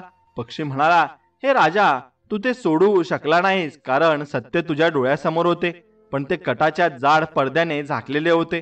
मी तुला सांगितलेली गोष्ट खोटी होती पण तुझ्या कर्माचे प्रतिबिंब होते. तू सत्य जाणून घेण्याचा प्रयत्नही केला नाहीस. आता पहिल्या दिवसाची खरी कहाणी ऐक, त्या गंभीर कटाची कहाणी ऐक. आणि मग तो पक्षी राजाला सर्व काही सविस्तरपणे सांगू लागला. हे राजा, ज्या दिवशी तुझ्या धाकट्या राणीने पहिल्या मुलाला जन्म दिला त्या दिवशी तुझ्या राणीच्या दोन्ही मोठ्या ताई मत्सराच्या आगीत जळत होत्या. त्यांनी तुझ्या मुलाला मारले आणि त्यांनी चंद्रावरून एक सुंदर मुलाला गुपचूप उचलले. त्याला एका पेटीत बंद केले आणि नदीत तरंगवले आणि त्याच्या जागी एक मृत पिल्लू ठेवले. त्यांनी संपूर्ण राजवाड्यात खोटी बातमी पसरवली की राणीने एका प्राण्याला जन्म दिलाय. एका वर्षानंतर जेव्हा राणीने दुसऱ्या मुलाला जन्म दिला तेव्हा त्या दृष्ट महिलांनी पुन्हा तेच केले. त्यांनी त्या तेजस्वी मुलालाही नदीत फेकून दिले आणि त्याच्या जागी एक मृत मांजर ठेवले. आणि तुम्ही त्याच्या बोलण्यावर विश्वास ठेवला आणि जेव्हा तिसऱ्यांदा एक सुंदर मुलगी जन्माला आली तेव्हा त्या बहिणींनी हार मानले नाही. त्यांनी त्या लहानशा जीवालाही एका पेटीत बंद केले आणि ते नदीत तरंगवले. आणि तुमच्या राणीजवळ एक मेलेला उंदीर ठेवण्यात आला. तो तुमचा हितचिंतक नव्हता तर तुमचा सर्वात मोठा शत्रू होता. हे राजा, तुमच्या विश्वासू माईचे आभार माना. ज्याला मुले नव्हती देवाने त्याला या मुलांचा पालक बनवले. त्याने तीनही मुलांना एक एक करून नदीतून बाहेर काढले आणि त्यांना स्वतःच्या मुलांसारखे वाढवले. त्याने त्यांना सर्व प्रकारचे शिक्षण दिले. पक्षी क्षणभर थांबला आणि मग म्हणाला, हे राजा, ज्या 3 मुलांना तू मृत आणि प्राण्यांच्या रूपात मानत होतास ना, त्या आज तुझ्या समोर उभ्या आहेत. हे दोन्ही राजपुत्र तुमचे स्वतःचे पुत्र आहेत, हे लक्षात घ्या. आणि ही राजकुमारी तुमची स्वतःचीच मुलगी आहे आणि तुमची निष्पाप राणी आज तुमच्या समोर उभी आहे. पिंजऱ्यात तुमच्या क्रूरतेची शिक्षा देखील भोगत आहे। हे ऐकून राजाच्या डोळ्यातून पश्चातापाचे अश्रू वाहू लागले। त्याने त्यांच्या समोर उभ्या असलेल्या त्यांच्या 3 मुलांकडे पाहिले आणि तो थरथर कापत होता। आता तो स्वतःला आणि त्याच्या राणीला त्यांच्या चेहऱ्यावर स्पष्टपणे पाहू शकत होता। सत्य त्याच्या संपूर्ण अस्तित्वात विजेसारखे चमकले। राजा पक्षाला म्हणाला, हे देवी पक्षी, मी तुझे आभार कसे मानू? आज तू मला शत्रूंचे दुष्टपण आणि राणींची निरागसता स्पष्ट केली आहेस। तू मला माझ्या मुलांना ओळखायला लावले आहेस। मी वारंवार विचार करायचो की मला या मुलांबद्दल इतके आकर्षण आणि प्रेम का वाटते। त्यांच्या बोलण्यावर मला राग का येत नाही? मी तो राग करू शकत नाही। अशा प्रकारे राजाने त्याच्या 3 मुलांना मिठी मारली आणि चौघांच्याही डोळ्यातून अश्रू वाहू लागले। आज आपल्या मुलांना भेटून राजा खूप आनंदी झाला। राजाला जणू त्याचा आत्मा परत आला आहे असे वाटले। त्यानंतर सर्वांनी एकत्र जेवणाचा आस्वाद घेतला। थोडा वेळ बोलल्यानंतर राजा म्हणाला, आता मी राजवाड्यात जात आहे। मी उद्या परत येईन। उद्या तुम्ही सर्वांनी माझ्या नव्हे तर तुमच्या आईचे स्वागत करण्यासाठी तयार राहावे। त्यानंतर तुम्हालाही राजवाड्यात राहायला यावे लागेल। आता हे बोलून राजा राजवाड्याकडे निघून जातो। राजवाड्यात पोहोचल्यानंतर राजाने मंत्र्याला बोलावले आणि त्याने त्याचे खूप कौतुक केले की तुम्ही किती महान आहात। तू एक शहाणा मंत्री आहेस। तुझ्यामुळेच फक्त राणीचा जीव वाचला। मग राजाने राणीच्या बहिणींच्या दुष्टपणाची कहाणी मंत्र्यांना सांगितली। राजाने मंत्र्यांना संपूर्ण कहाणी सांगितली आणि म्हटले की त्या 2 दुष्ट महिलांना आत्ताच बोलावून माझ्या निष्पाप राणीला मी जी शिक्षा दिली होती ती शिक्षा द्यावी। त्या कोणत्याही प्रकारच्या दयेला पात्र नाहीत। राजाच्या आदेशानुसार मंत्र्यांनी त्या दुष्ट बहिणींना तुरुंगात टाकले। पण राजा म्हणाला, मंत्रीजी, त्यांना शिक्षा करण्यापूर्वी मला माझे सर्वात मोठे पाप धुवावे लागेल। माझ्या राणीला आम्ही स्वतःच्या हातांनी त्या नरकात ढकलले होते, त्यातून मला बाहेर काढावे लागेल। राजाने त्याच्या 3 बहिणींना शिक्षा केली। त्याने आपल्या मुलांना जवळ बोलावले आणि त्याच्या डोळ्यात पाहत म्हणाला, मुलांनो, आज तुम्हाला माझ्यासोबत अशा ठिकाणी यावे लागेल जिथे तुमची आई तुमची वाट पाहत आहे। पण ती ज्या स्थितीत आहे ते पाहून धीर सोडू नका। 3 मुले त्यांच्या वडिलांसोबत गेली आणि त्यांना त्यांच्या आईला भेटण्याची उत्सुकता होती, पण त्यांच्या मनात एक अज्ञात भीती होती। ते चौकात पोहोचल्या आणि तिथे गंजलेला लोखंडी आणि अपमानास्पद पिंजरा लोकांच्या गर्दीत उभा होता। त्या पिंजरात एक स्त्री एका कोपऱ्यात लपून बसली होती। तिचे शाही कपडे आता चिंध्यांमध्ये बदललेले होते। धूळ आणि चिखलात माखल्यानंतर तिचे सुंदर केस जाळीदार कप्प्यांमध्ये बदलले होते आणि तिचा चंद्रासारखा चेहरा अश्रूंनी आणि रडण्याच्या रेषांनी काळवंडला होता। तिचे डोळे उघडे होते, पण त्यात काहीच भाव नव्हते। ते अवकाशात पाहत होते। ती एका जिवंत प्रेतासारखी दिसत होती, ज्याला दिवस कोणता आणि रात्र कोणती हे माहीत नव्हते। हे दृश्य पाहून 3 मुलांच्या डोळ्यातून अश्रू वाहू लागले।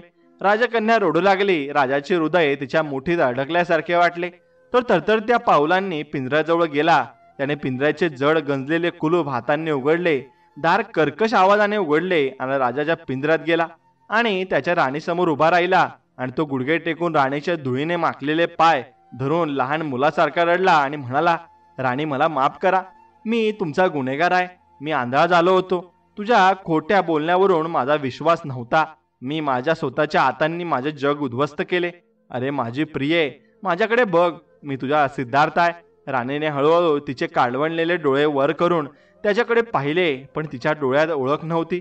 वर्षानुवर्षे झालेल्या अपमानाने आणि एकाकीपणाने तिचे भान हिरावून घेतले होते। राजाला पाहून ती घाबरली, जणू कोणीतरी तिला छळायला आले आहे, आणि तो आणखीनच घाबरला। ती अंकुचन पावली आणि एका कोपऱ्यात बसली। राजाच्या निराशेला सीमा नव्हती। त्याच्या राणीने त्याला ओळखलेही नाही। मग त्याने आपल्या मुलांना इशारा केला। 3 मुले हळूहळू पिंजऱ्यात आली। राजाने राणीचा हात घट्ट धरला आणि म्हणाला, राणी बघ, हे तुझी स्वप्ने आहेत। राणी, सर्वात धाकटी मुलगी राजकुमारी, तिच्या आईजवळ बसली आणि हळूहळू तिचा हात तिच्या आईच्या कोरड्या गालांवर ठेवला।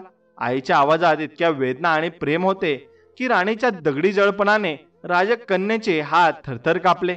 सर्वात मोठा राजकुमार, ज्याचे एका बाजूला केस सोन्याचे आणि दुसऱ्या बाजूला चांदीचे होते, त्याने त्याच्या आईकडे पाहिले आणि त्याने आईचा दुसरा हात धरला आणि आईला म्हणाला, आई, आम्ही आलो आहोत।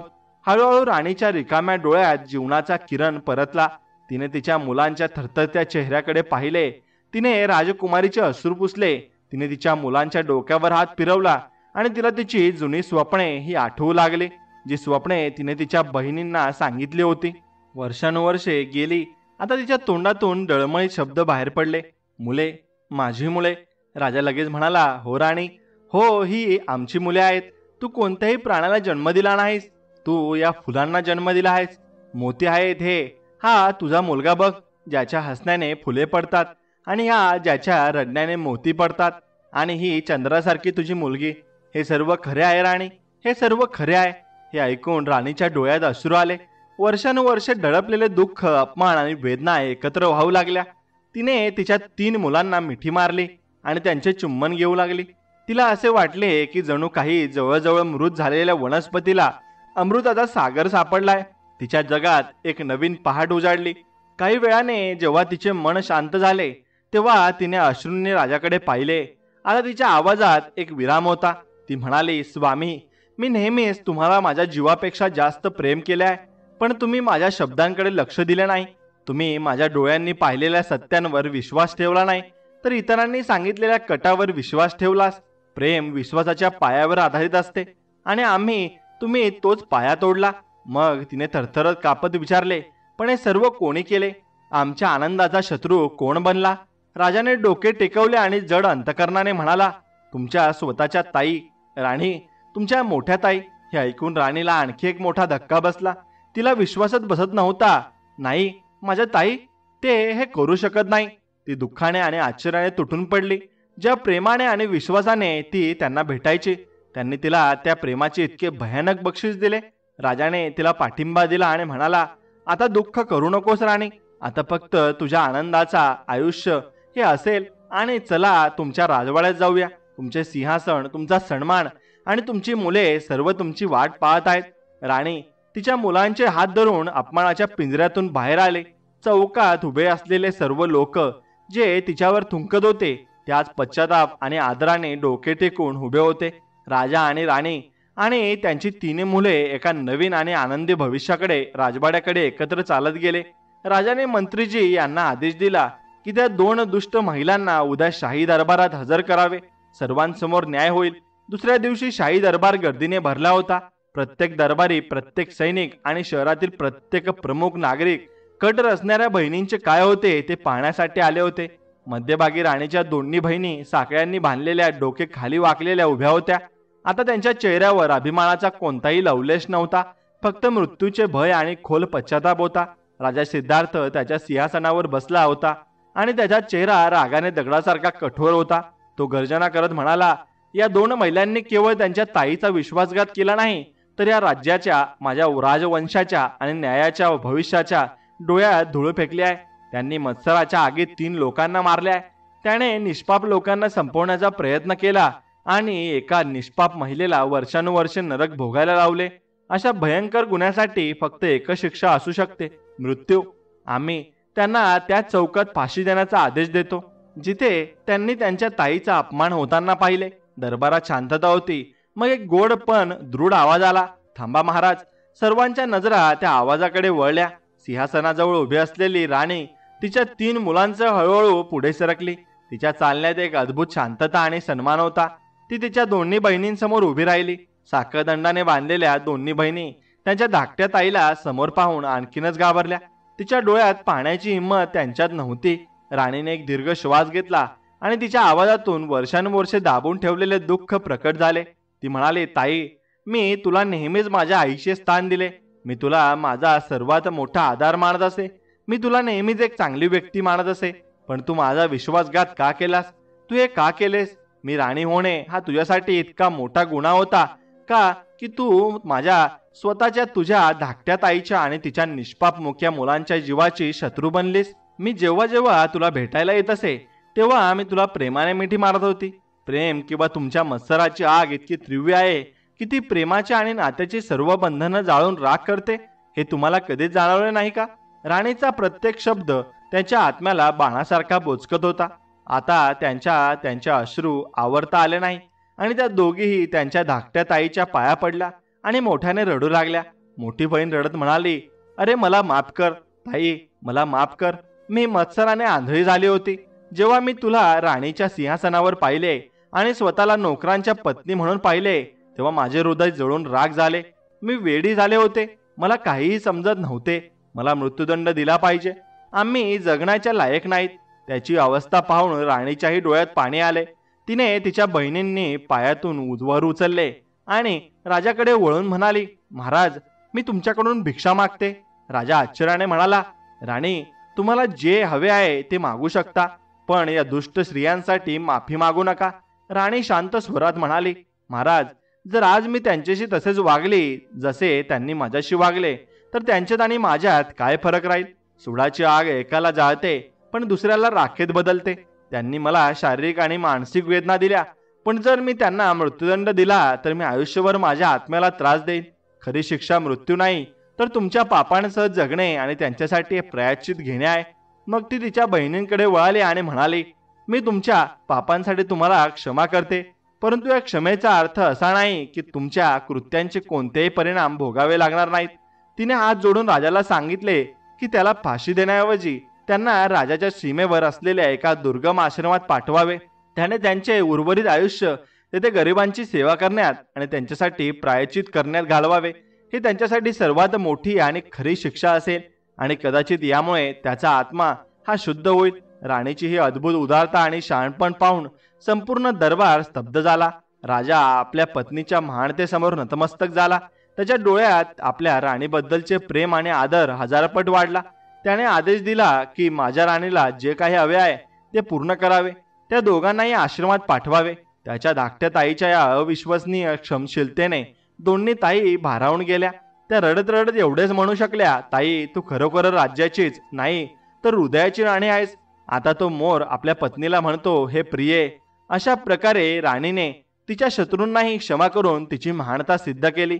संपूर्ण कुटुंब पुन्हा एकत्र आले आणि राज्यात पूर्वीपेक्षा जास्त आनंद पसरला. राणीचे सर्व त्रास संपले आणि तिचे जीवन प्रेम आणि आनंदाने भरले. मोरणीच्या डोळ्यात अश्रू होते. ती म्हणाली, महाराज, ही कहाणी खरोखरच अद्भुत आहे. क्षमेच्या शक्तीपेक्षा मोठी शक्ती नाही. मोराने आपल्या पत्नीकडे प्रेमाने पाहिले आणि म्हणाला, हो प्रिये, हाच या कथेचा सर्वात मोठा धडा आहे. आज देवाने त्यांना पुन्हा एकत्र केले होते.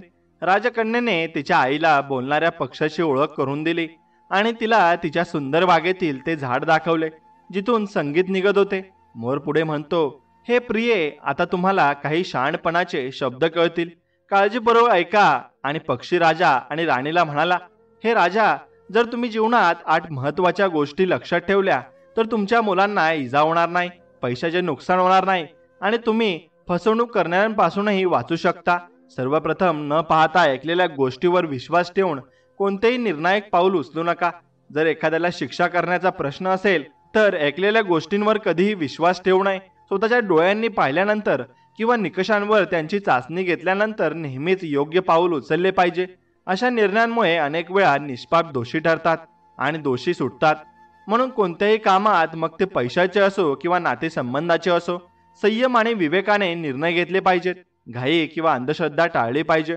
तुमच्या निर्णयांमध्ये संतुलित राहून आणि योग्य वेळी योग्य निर्णय घेतल्याने तुम्हाला आर्थिक नुकसान होण्यापासून वाचवता येते आणि तुमच्या प्रियजनांकडून विश्वासघात होण्याची शक्यता कमी होते. आता दुसरं, मित्र कितीही जवळचा असला तरी तुम्ही त्याच्यावर कधीही आंधळेपणाने विश्वास ठेवू नये. विश्वासू लोकच नेहमीच विश्वासघात करतात. त्यांच्यावर तेव्हाच विश्वास ठेवा जेव्हा तुम्ही त्यांची स्वतःच्या निकषांवर चाचणी केली असेल आणि त्या दरम्यान त्यांची चाचणी घेत राहा. तिसरं, लोक या 3 कारणामुळे विश्वासघात करतात. मत्सर, लोभ आणि अपमानामुळे. मत्सर करणाऱ्यांपासून नेहमी दूर राहा. लोभी आणि कामुक लोकांपासून दूर राहा आणि कोणाचाही अपमान करू नका.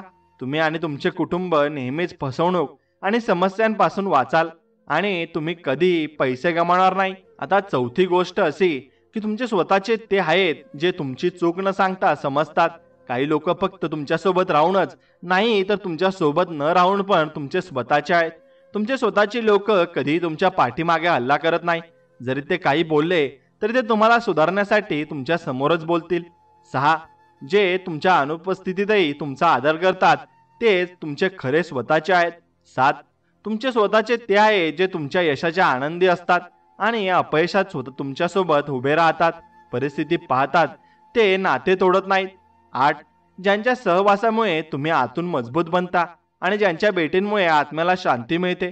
तर मित्रांनो, अशा प्रकारे राजाचे संपूर्ण कुटुंब एकत्र येते आणि राजाच्या घरी पुन्हा आनंद परत येतो आणि राणीच्या सर्व समस्या संपतात. आता मोर त्याच्या पत्नीला म्हणतो, अरे प्रिये, बघ, हीच ती कहाणी होती आणि त्यातून मिळालेले ज्ञान आहे. मित्रांनो, आम्हाला आशा आहे की तुम्हाला ही कथा आवडली असेल आणि त्यातून मिळालेले ज्ञानही तुम्हाला आवडले असेल. जर तुम्हाला व्हिडिओ आवडला असेल तर हा व्हिडिओ लाईक करा आणि जर तुम्ही चॅनलवर नवीन असाल तर चॅनललाही सबस्क्राईब करा. भेटूया पुढच्या व्हिडिओमध्ये. व्हिडिओ पाहिल्याबद्दल तुम्हा सर्वांचे खूप खूप मनापासून आभार आणि धन्यवाद. श्री स्वामी समर्थ. जय जय स्वामी समर्थ.